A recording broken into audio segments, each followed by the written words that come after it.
today we're gonna make the healthiest, most delicious cake you have ever had. You can find all of the ingredients as well as the essentials that you're gonna be needing for this recipe in the description box below. Here's what our ingredients are gonna look like when they're all ready to go for the cake specifically. I'll be doing the frosting in a bit. But for now we have our sliced bananas, our dates, rolled oats, some walnuts, raisins, shredded carrots. This is the nutmeg, cinnamon, cloves, and I added some ginger just to give it a little kick. And then here is our baking powder and soda and our plant milk. Oh, can't forget about our vanilla bean. I'll show you guys how to cut that up in a little bit. I know these are expensive, but they're so worth it. Like, I wish you guys could smell these. It is the most scrumptious smelling stuff, and you can definitely taste the difference between this and the extracts. All right, let's get started. So the first thing you're gonna wanna do is combine the dried fruit with the bananas and the vanilla and the plant milk.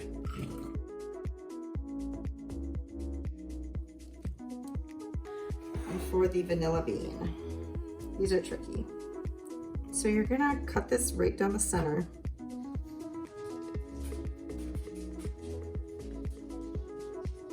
Open it up. Okay, I don't know if you can see inside.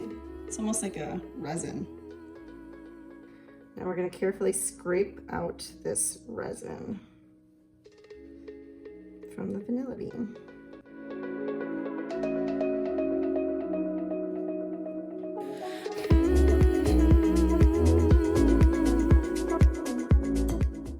You can also buy this in powder form to make it a little more convenient. I went ahead and threw the nuts in here too. Now we're gonna let this mixture soak for the next 15 to 20 minutes. The longer the better, in my opinion. The dates get nice and soft when you give it enough time to soak. All right, let's get started on the frosting.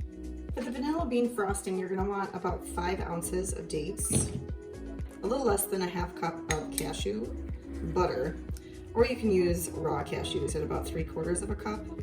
But I always have cashew butter on hand because I use it for my daughter's smoothies and such. And then 1 vanilla bean.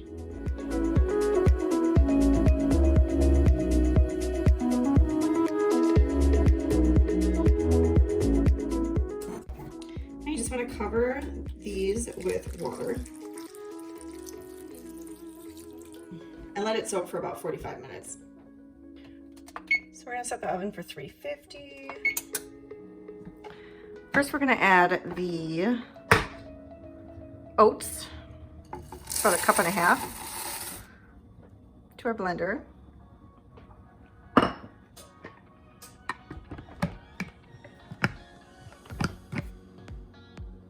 And blend these up.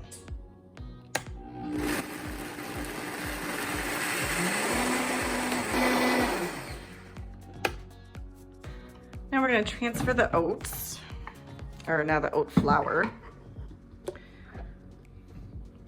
to a separate bowl. And then we're gonna blend in the baking soda and baking powder, as well as the spices. So that's the cinnamon, cloves, nutmeg, and some ginger. You're just gonna mix this lightly. I've let this date mixture soak for about 45 minutes or so. It doesn't look very appetizing, but it will be, I promise. You just want to make sure that the dried fruit and the nuts or anything else you're throwing in here is nice and soaked, so it can blend up evenly and make a nice soft consistency in the blender.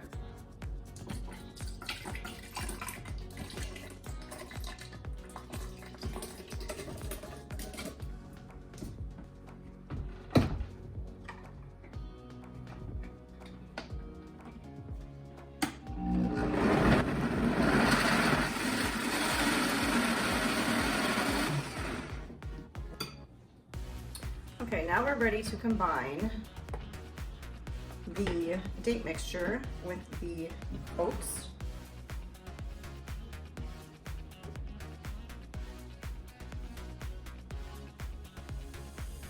Should be nice and creamy.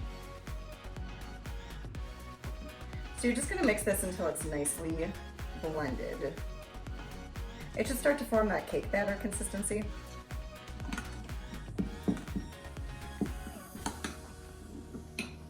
And then you're gonna fold in the 1.5 cups of finely shredded carrots.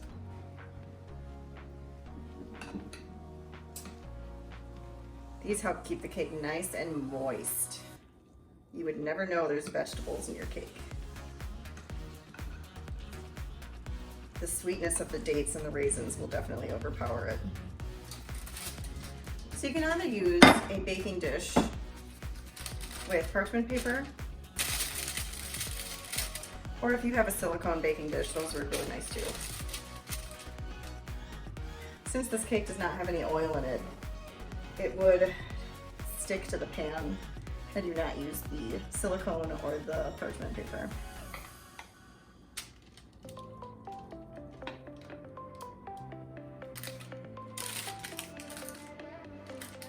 Okay, now we're just going to spread it out evenly in the pan.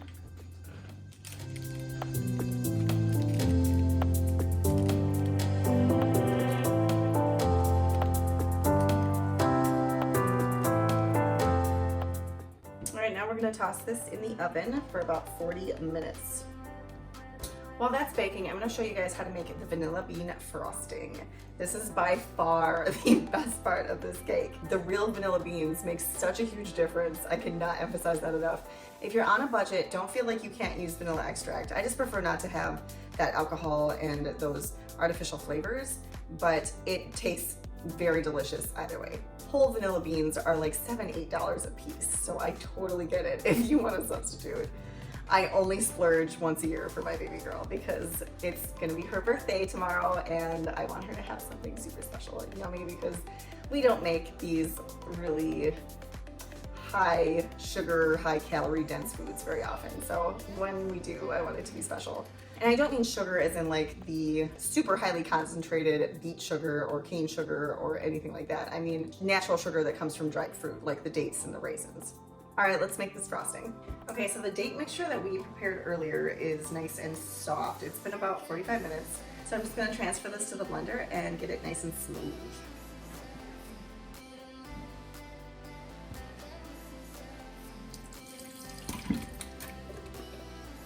Again, this is just the cashew butter, the dates, and water. Oh, and the vanilla bean. Can't forget that.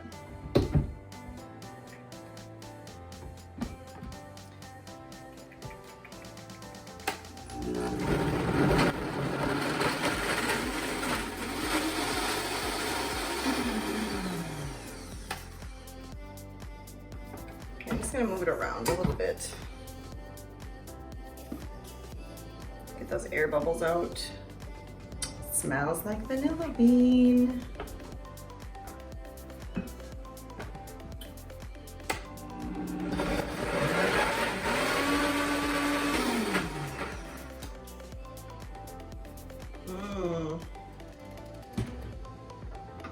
There is our yummy vanilla bean frosting.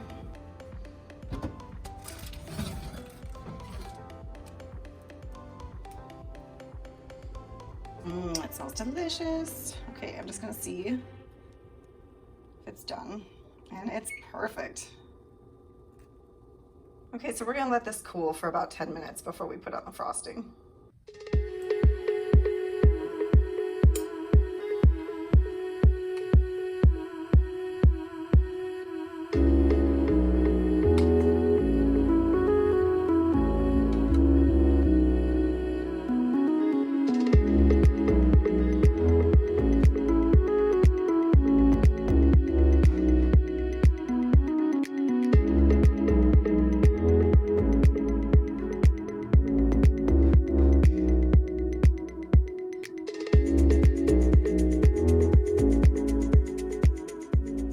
Now we can top this with a sprinkle of cinnamon, nutmeg, ground cloves, or even some walnut pieces. And here we have our perfectly healthy vegan carrot cake. And I do want to mention that this was an original recipe from Kathy Fisher. If you want to check out Forks Over Knives, you can find the original inspiration for this particular version of this cake. I hope you guys enjoy this cake as much as myself and my family. Special occasions can be really difficult for somebody who's trying to eat healthy. I don't want to give the impression that we eat these foods on a regular basis, and if you're familiar with my channel, you know that I support a whole foods plant-based lifestyle, but once in a while there are those special occasions where you should give yourself permission to go outside of those boundaries and try something new, or try something that you know isn't as healthy for you but is the closest alternative. So all the ingredients in this recipe are whole foods. They've just been altered in a form to be released into your bloodstream a lot more quickly, thus releasing more dopamine in your brain, making you want more, and creating all sorts of weird bodily processes that wouldn't otherwise be happening. But it's worth it. For my baby girl, I feel like she should have these opportunities throughout her life growing up, because it's important to make food fun, and it's important to make it delicious and exciting. And children need a lot more calories, and I know this recipe is super high in fat, so it's perfect for my daughter.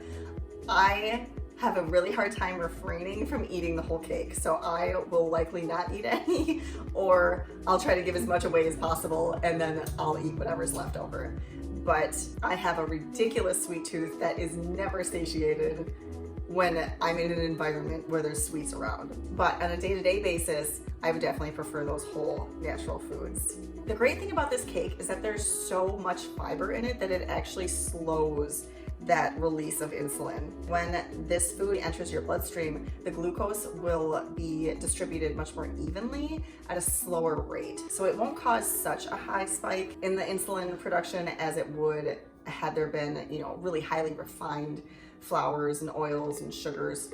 So I'm not trying to give you permission to open the floodgates and eat the whole cake like I very much want to, but it's giving you a peace of mind that this is the reason why I make this particular cake, and this is not something I do on a regular basis. Let me know in the comments below how much you enjoyed this cake. I would love to hear what kind of alterations or substitutions you used. If you enjoyed this recipe, make sure you give this video a thumbs up, and be sure to subscribe to this channel because I often come out with brand new recipes or new alterations on existing recipes that make them way healthier.